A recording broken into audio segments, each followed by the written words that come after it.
Bonsoir, bonsoir, cher peuple gabonais. Il est présentement 20 heures pile ici à Blois-Chambord. Nous sommes aujourd'hui le samedi 6 septembre 2025.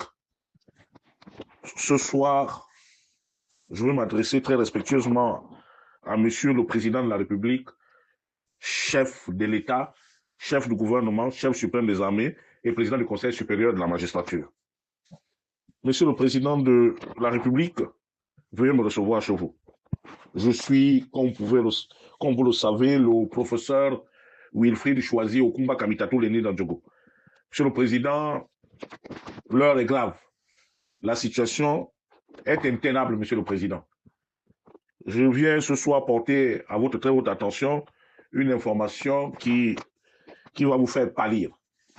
En effet, au niveau du ministère des Eaux et Forêts, où règne la terreur Maurice Ntosui à Logo, et l'un de ses directeurs, le nommé Edouvé, un colonel de l'armée de terre, une vieille connaissance à vous, ils ont reçu du ministère du Budget, à l'époque dirigé par leur frère Fang, un certain Charles Maïkom, la bagatelle somme de 950 millions de francs CFA pour éponger les arriérés de salaire et les arriérés de salaire de l'agence de la filière bois.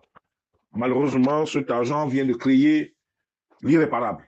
En effet, un altocovéen au doux nom d'Oyabi Ghislain est porté disparu depuis le mercredi dernier. Selon les informations à ma possession, il aurait été enlevé et assassiné par votre ministre des Eaux et Forêts et le directeur général de l'agence de la filière bois. Monsieur le Président de la République, vous êtes le garant des institutions. Vous êtes le garant de ce pays. Je souhaiterais vraiment que toute la lumière soit faite sur la mort de Ghislain Oyabi, accessoirement comptable à l'agence de la filière bois. On m'a appelé depuis Libreville que le type serait mort et aurait été dissous dans du béton. Monsieur le Président, nous ne pouvons pas laisser courir des assassins de M. Oyabi Ghislain, fut-il ministre de votre gouvernement, fut-il des militaires, Monsieur le Président de la République. Si cette information est avérée, veuillez vraiment prendre toutes les dispositions pour mettre aux arrêts le Ntosui à logo Maurice et le colonel Edouvé. D'autre part, Monsieur le Président, il y a un sujet béninois. Je ne voulais pas me mêler des choses entre le Gabon et le Bénin, mais un sujet béninois qui aurait corrompu certains gendarmes de la maréchaussée proche du général Baraswaga, qui sont aujourd'hui aux arrêts au Congo, Monsieur le Président, parce qu'ils se sont rendus dans ce pays sans pour autant avoir votre accord en tant que le patron, le responsable, le chef suprême des armées ou l'imprimature de Madame le ministre de la Défense. Ils se sont retrouvés en territoire congolais parce qu'ils étaient en train de pourchasser, semble-t-il, une secrétaire qui serait sortie avec un sujet béninois qui a une entreprise qui a pignon sur rue à Libreville et aurait détourné la bagatelle somme de 60 millions de francs CFA.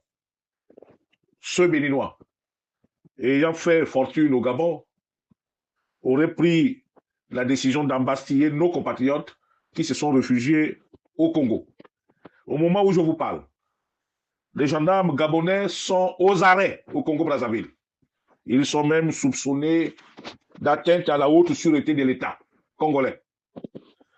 Monsieur le Président, l'affaire est d'autant plus grave parce que je me suis posé la question de savoir si la gendarmerie aussi travaillait avec Interpol.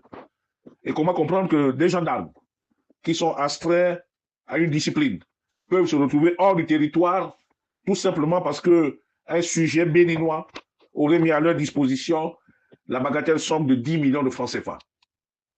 Monsieur le Président, au vu de la gravité des faits, il est important que le ministère de la Défense nationale, dirigé par Madame Brigitte Onkanoa, puisse se saisir du problème et faire toute la lumière sur celui-ci. Le silence du ministère de la Défense risque de nous pousser à continuer à diligenter notre enquête et dans les heures qui suivent, je serai obligé de donner le nom de cet entrepreneur qui a pignon sur rue à Libreville, de donner le nom de la jeune dame qui est aujourd'hui embastillée et qui se trouve dans les geôles de la gendarmerie au Congo, et sans oublier les gendarmes gabonais qui sont là-bas. Monsieur le Président, dans cette affaire-là, il n'y a pas un mandat d'arrêt international, encore moins un document qui justifie la présence des gendarmes gabonais. Comme vous pouvez l'imaginer, déjà nous avons des situations orageuses avec le peuple frère du Congo, compte tenu de d'autres pesanteurs. Il est important que le général Baraswaga puisse, être soit peu, nous dire ce qui s'est réellement passé, pourquoi est-ce que les gendarmes gabonais sont arrêtés au Congo-Brazzaville. C'était votre humble serviteur, Monsieur le Président de la République, le professeur Wilfried Choisy, Okumba Kamitatu Lénine Nandjogo, depuis sa principauté de Blois-Chambord. Je vous remercie.